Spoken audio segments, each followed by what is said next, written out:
Alright everybody, I want to show a quick video of how to do a factory reset on the JBL 600 series.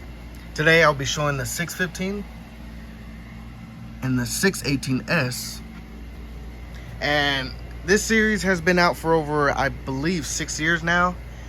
And I know many people are still buying these speakers, but maybe they have come into issues. Maybe they have replaced the amp like how I did. Replaced the amp, probably the speaker cone, and it's probably not working as well. Well, it probably needs a factory reset. So today it's very quick. I'm going to be showing how to reset both speakers. Alright, so this is very simple. Make sure your speaker is off.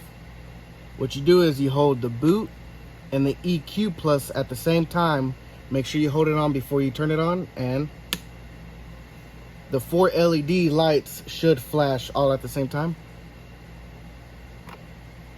And then you let go.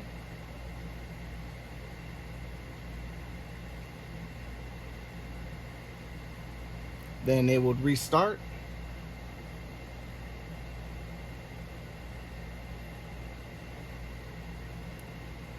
And it has been factory reset. Now for the 618S, it is exactly the same way. Hold the boot and the EQ plus at the same time, and then turn it on.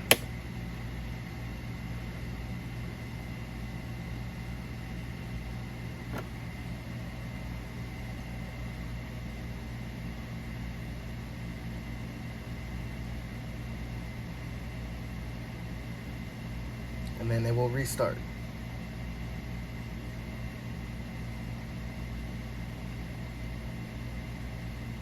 And it has been factory reset.